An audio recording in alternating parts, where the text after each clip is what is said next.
Good morning, and thank you for inviting me. Thank you for inviting TÜV SÜD, and for allowing us to represent a certification body in this workshop, which is about certification, and giving us a chance to present you the questions that we have, the open points or the challenges that we face when we come across multi-core components, or when manufacturers of multi-core processors approach us to make any statements about compliance with a specific standard.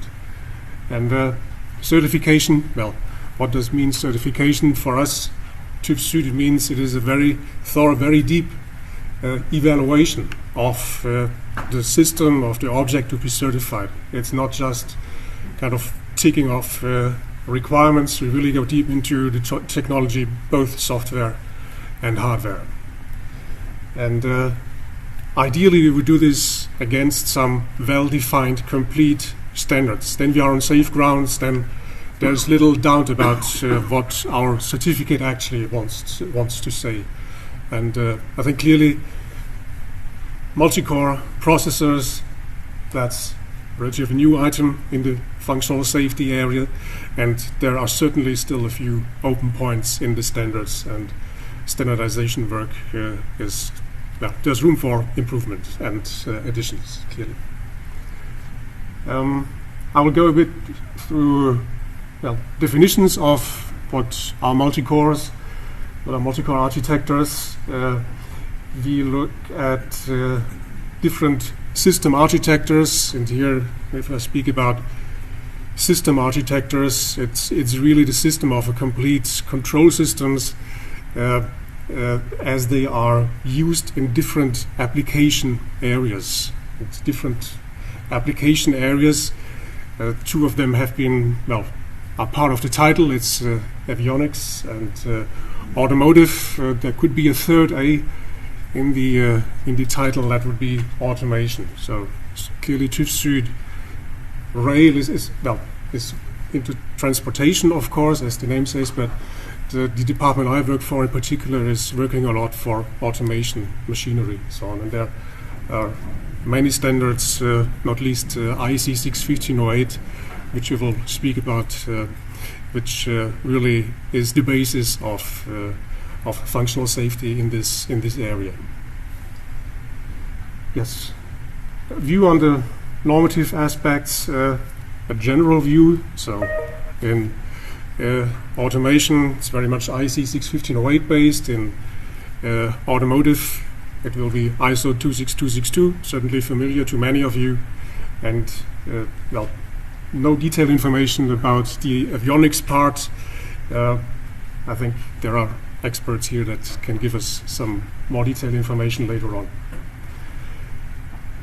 About avoidance of systematic failures, multi-core processors are complex components, and they will give rise to errors, mistakes made by the designers, and that will lead to systematic failures. We will discuss that more in detail.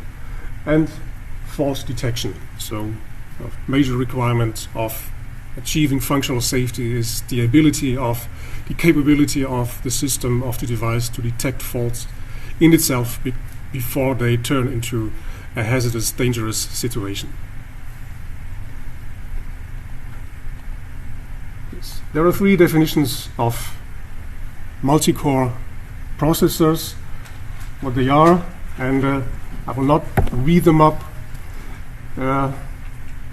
but there are a few keywords, I think, which are of course interesting, which are basically the business case for doing that, for designing multi-core processors, and which also certainly play a role, are important to understand in the context of functional safety.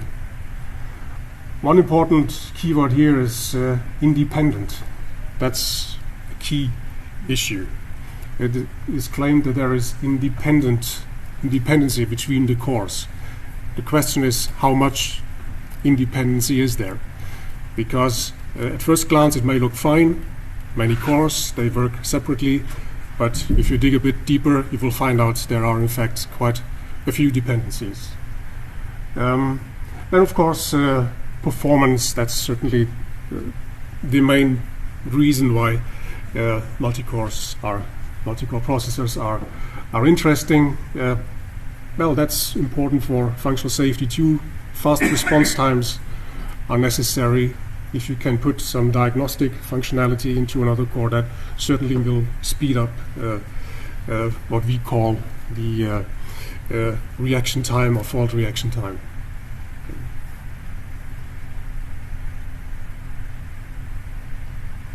Yes, this is just some very simplified visualizations of a single core here, and in contrast to that, a multi-core here. So this is already a bit giving us some idea about that very important topic, independence. So there is this term shared cage, shared memory, so on. There may be shared clock and so on. So there are certainly some dependencies, and there may further things, because in functional safety we do not look only about functional interdependencies. We also look in particular about independencies that only appear when there is a failure, when there is a fault. So there may be other things like power supply and so on that need to be considered for functional safety. You need to have independence also for that. Yes, this is just for little entertainment to show that even though you think you have redundancy, if you have to share resources, there is a chance that there will be something that is called common cause failure. You will see that later. So if this, what they're drinking there, whatever what it is, lemonade or something, if there is some bacteria in it, both kids will get an aching stomach the next day. And there can also be failure propagation, if you will. So if this kid is sick and has a virus, there's some chance it will be transmitted to the other one, because they share something here. Okay. In functional safety, we very often, when we speak about multi-core processors, then very often you may have heard that the dual core or lockstep dual core architecture is used, and this is really not for increasing performance, but these two cores, they will do precisely the same thing, lockstep, as the name says, and then there will be a compare unit to find out if there's any discrepancy. So this is rather a diagnostic means than enhancing processing power, than enhancing process time,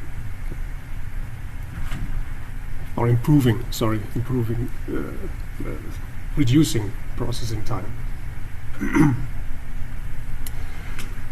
All right. I mentioned before that there are different application areas. There is avionics, and there is automation and automotive, and there are different standards. There are different functional safety standards. In automation, as I said, IEC 61508 and a number of derived standards, like in particular ISO 13849. I'm not sure if you have heard about this, but in these standards there is one term that is very important, an important parameter for functional safety, and that is called hardware fault tolerance. So it is a real hardware implemented redundancy. So this is a very strong requirement in automation, in machinery. And if you have one of the higher safety integrity levels or performance levels, as ISO 13849 calls it, then you cannot avoid hardware redundancy. So this is a typical dual channel structure. I think that's a block schematic of a motor drive, of a frequency inverter. So you have two channels. One is really based on microelectronics. The other is really just discrete components. So we also have diversity, and that microprocessor then also takes up quite some plays a role in diagnostics, compares the state between the two channels to detect any faults. So that would be a very solid architecture that gives you a CL3 without too much problems. I think category 4 according to ISO 13849. So this is really quite standard. This is expected in automation. If we move on to the automotive industry, it is quite a different domain, I think. It is very cost sensitive. So you can find automotive manufacturers discussing for weeks if they just can reduce, get rid of one capacitor or so, because the margins are very small. And that may be the reason why in the standard ISO 26262, which is the functional safety standard for onboard automotive control systems, you do not find such a thing as hardware fault tolerance. They don't like that. You do not find architectural patterns as you find them in ISO 13849. You have to map your hardware architecture into patterns, and you can clearly see redundancy, hardware redundancy is required. So this is avoided by the automotive industry, who basically wrote this standard. So very much is try to be handled single channel. Of course, I would say that if it's really a highly critical applications, and especially I think applications where there's no fail-safe state, where you cannot just switch off. Automation machinery, you just switch off and everything's safe. The machine doesn't move, it's safe. In automotive, well, not all control system can just be switched off. If you think about, automated driving and so on, steer by wire, drive by wire and so on, you cannot just switch the controller off. Then this will be a very dangerous situation. In avionics, well, I believe there are no limits to the level of redundancy. There is a high level of redundancy, clearly. Even fewer things, even fewer functions, control functions in an aircraft are fail-safe. Everything must be fail-operational, and we also have long mission times, so clearly availability, high availability is certainly an important requirement.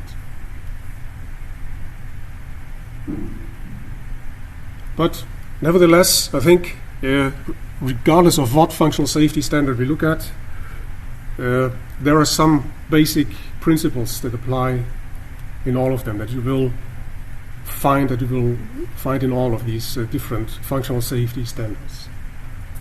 One is the challenge of systematic failures. What are systematic failures? These are failures caused typically by design faults, by ultimately mistakes by the engineers, by the programmer, by the installers. These lead to systematic failures because whenever you come across that fault, that mistake that has been made, then it will fail in always the same way. That's why systematic. And there's not so much you can do than avoid making mistakes. Well, write good bug-free software, basically. And how do you do this? Well, this is done by a good process, a good life cycle. The V model is, for example, a key principle of all functional safety standards. So functional safety standards, they're very much like, first of all, like a process-specific standard. A bit like the CMM, which I think we are here in the city of the CMM, capability maturity model. I think it has been invented at Carnegie Mellon. So it's very much like this. It has these aspects. But it's of course not all. You also have to look at the product itself. And there are also design-related requirements very much that really speak about the architecture, about things you need to do, you implement in your control system in order to make it functionally safe. And this is related to, well, the different failure modes, the different ways how hardware components can fail. This is related to what is called as random hardware failures.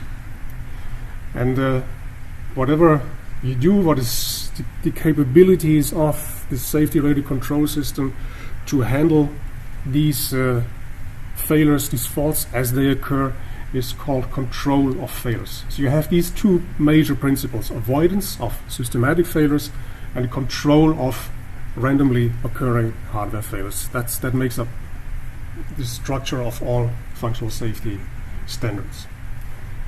So if you do all this, then you will achieve functional safety, but you're not done here yet. It's only half of the challenge. You're only done if you also, in the end, can demonstrate that you have achieved functional safety, that all the functionality is implemented correctly, all the diagnostics work correctly, and if you have quantitative requirement, all the failure rates and so on, they are within the target values. So verification, validation, assessment is a big topic, and that's certainly a very big topic. If we speak about complex systems, we have that with software, and we certainly also have that if we employ multi-core processors. Yes. Avoidance of systematic failures is well, now related to processors. If you look at general processors, then there's a kind of proven in use argument that allows you to use a normal non-certified microcontroller in a safety-related application, because there are stringent development processes in the industry. They do rigorous testing, and most importantly, these are processes that have been widely used in millions, and there's an argument for being able to having sufficient confidence that it will work fine. Of course, it can fail. It will fail for reasons, maybe for external reasons. You must be prepared for this. This is why you need the diagnostics. In addition, this is why you will need a second microprocessor, which ideally is diverse from another make and so on. Of course, you also always have to think about these things still.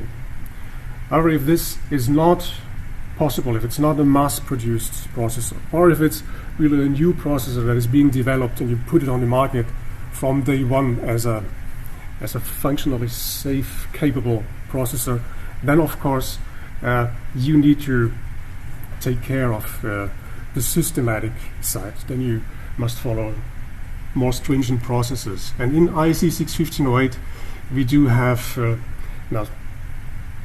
an Annex F, which is about ASICs. So it's about ASICs, about FPGA, but it really can also be applied to normal processor development, and that would apply. In ISO 26262, there is a similar approach, similar view.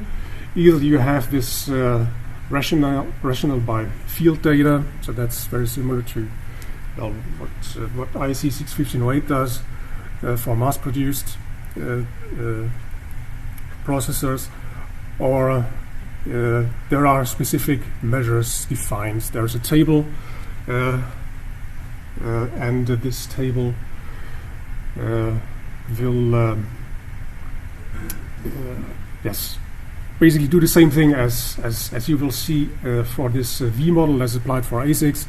There's a table with the different phases of the development and what verification steps and so on you need to do for each of these phases. And this is just an overview diagram about this life cycle, how this looks like. In IEC 61508, as I said, it is shown as a V model with some more phases, but this shows you some of the major steps, and you will see some of the verification steps that need to be taken. So this is certainly standard activities. I think it's nothing revolutionary or new, but you must make sure that these things are properly done. One challenge will be fault insertion test that we have up here. We come to that a bit later, but other than that, I think it's quite straightforward. Fault insertion test, well, that's about failures, hardware failures, and there are different failure modes distinguished. There can be simple failure modes, there can be rather complex failure modes.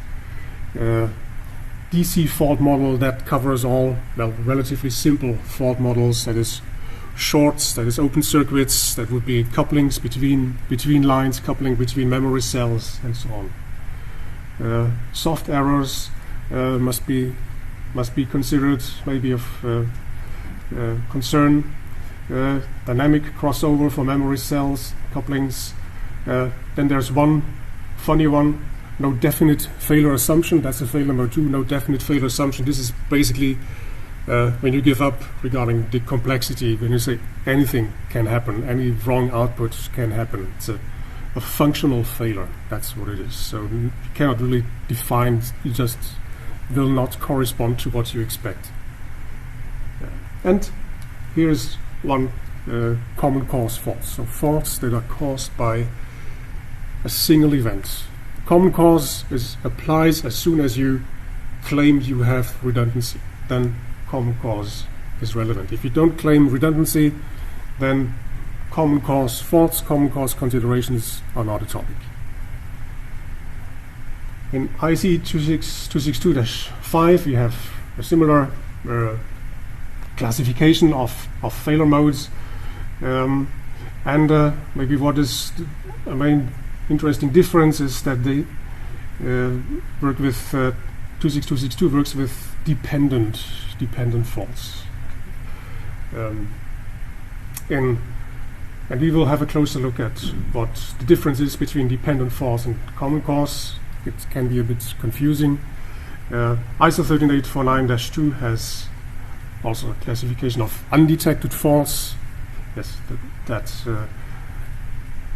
are faults that you're not able to detect, that if they occur, they will maybe not lead directly to the loss of the safety function, but you could call them also dormant failures that maybe lead to a catastrophic event if there's another failure happening later on. And these can be, depending on how quick you detect it and so on, these can be considered as being dependent faults or common cause faults too. Yes. So these are simply the definitions as you find them in the two standards. I think we will not read through this, but the message of this slide is basically that even though in 26262 it's called dependent failures, which include both cascading failures and common cause failures. So common cause, you remember the two kids, the bottle is contaminated. Cascading failure, one kid is sick, the other gets sick, to propagation of failures. In 61508, you have to do common cause failure considerations. You have even to quantify this. There's this so-called and famous beta factor you have to determine. It's a value, a percentage value that we'll use to calculate the failure rates. And even though the name says common cause failure, it includes also both real common cause failures and cascading failures. So it includes dependent failures too. So this is just a bit different names for the same things in the end. Regarding design-related requirements, when it comes to multi-core ICs, and especially if we want to achieve a redundancy, independency between cores. There is a new Annex E in the standard since the second edition of the standard IEC 61508, and it states some clear requirements, what you need to do on chip level, on substrate level to achieve redundancy, to claim hardware fault tolerance. There's need to be separate physical blocks on the substratum. There is a requirement on minimum distances, and there must be analysis of common resources and so on. And you will have to determine a beta factor, especially for microcontrollers, especially for ICs, when you claim redundancy on that IC. And that's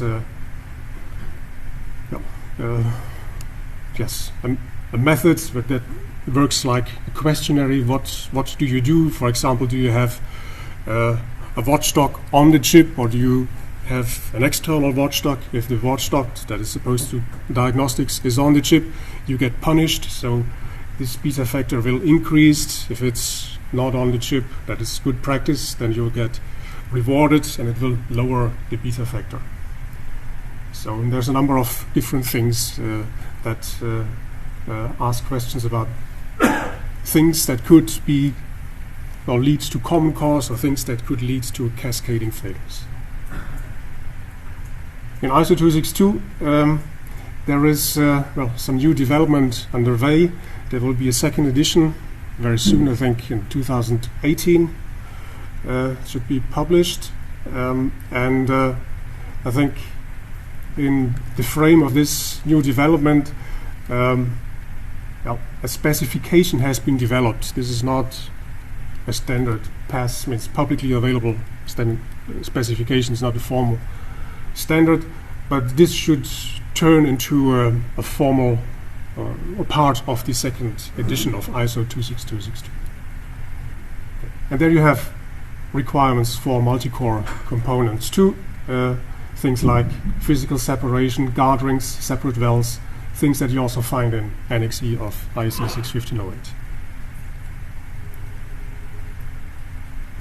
The last slide is also the last and final challenge of functional safety. It's not only about achieving, but also verifying, proving, demonstrating that you have achieved it. And one particular challenge is insertion fault detection, diagnostics of, verification of the diagnostics. How can you verify that the diagnostics that is implemented on chip actually does the job as it is supposed to do?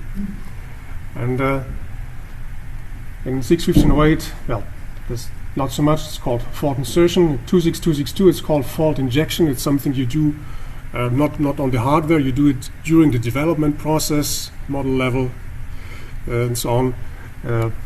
But in summary, it's a topic that is, to this point, not sufficiently addressed by the standards yet. And there should be clearly more guidance in the standards, what to do, what depth of verification you need, and so on, in order to establish the required confidence, independence of the safety integrity level, or the ASIL, or the performance level, or whatever you need, depending on the standard and the application domain you work in.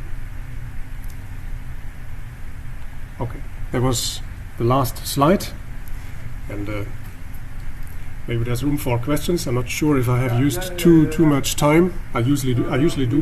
We do have a few minutes for questions. Yes, please.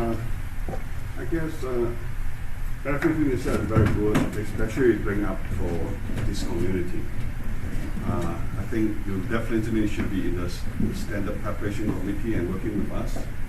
Also, I think the issue, let's say, the hardware fault forums, the multi-core processor also bring in something that, at least to me, appear to be new and not yet appear here. For example, that according to the colleague from Northrop Grumman, pressure. One thing worries them a lot is that the power supply to the core, just the electrical power supply to the core, is adaptive. You are busy, I give you more power.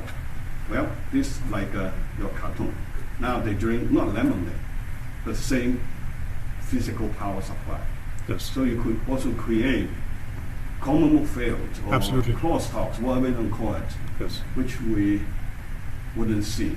So I guess it's really, really important to let's get together, make sure the best practice from single core are preserved, and the new fail mode, such as the potential bring up by dynamic power supply, wouldn't cause massive fail.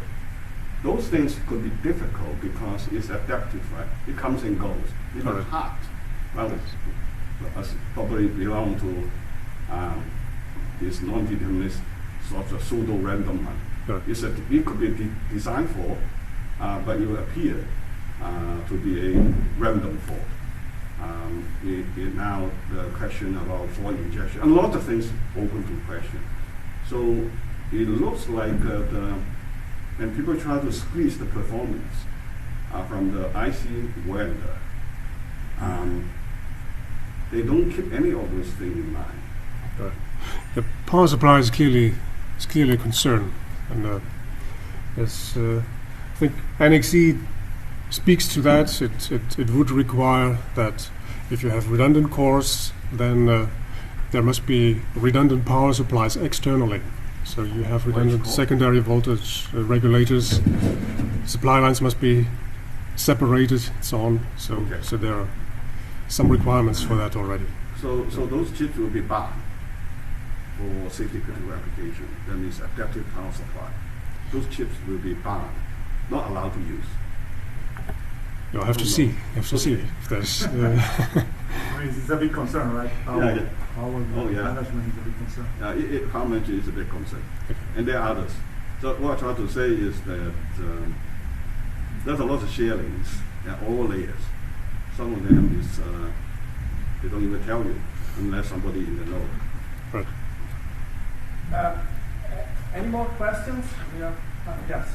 So at one point you said for right. So at one point you mentioned that there needs to be significant user feedback for microprocessors. Otherwise, you would have to apply the standards for ASICs. What does significant mean here? That's a good question. What is significant? I think there are no.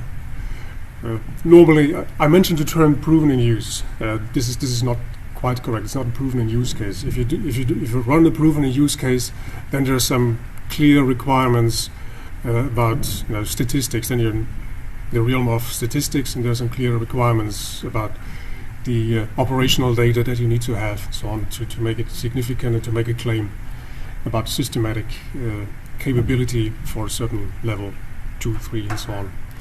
And this, I think, it's more vaguely defined. Simply commercially available, widely used processors. Okay, not one that is not a new development. Not if you're the beta user or beta tester of it. So clearly, processors where there's the knowledge is clear that these have been used widely, whatever that means quantitatively.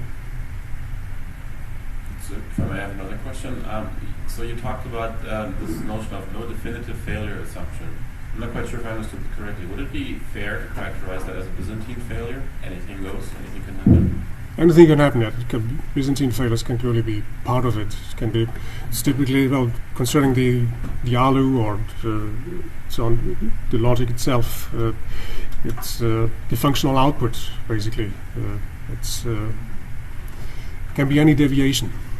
So high complexity, and you cannot dig into the details and make a detailed analysis. What's the lower level failure modes could be. There can be millions and billions of it. Okay. Thank you. Yes, this is the last. Speak the last question. So I'm intrigued about this beta factor that you have there. All right. And the reason why I'm intrigued is because for multi-core, there's a lot of interactions in the shared hardware. It's actually one of the problems. So 2 questions about that. One is, when you have this questionnaire, I guess that's what you were talking about, do you require some evidence that things are what they claim to be? Yes. And the second is, over the years, have you seen adaptations of these questionnaires, meaning that it's not easy to define what exactly we need to ask? It needs to evolve, perhaps. You mean if this questionnaire is... So I mean, what I'm trying to say, like, whenever we have a questionnaire like that, say, okay, do we have enough evidence to say that there is some, I don't know, independence, for instance, for this redundancy, right? So then suddenly you say, oh, we miss this, we miss that. You learn over the years. Yeah. Is that the case here? No, I think these questions, they are quite clear. There's little doubt what they mean. The example I mentioned about the watchdog, is it on chip or to use an external watchdog? That's a clear question, and there are more questions like this. If you have comparison between the two cores, you need that normally. Are there signal lines between on chip, or is this externally monitored? So much of the things you need to do if you employ multi-core processors require, in fact, that you still need some redundancy externally to it. So I would say to get a good score, you still have to do a lot of redundancy, need a lot of redundancy, real redundancy externally anyway. So that's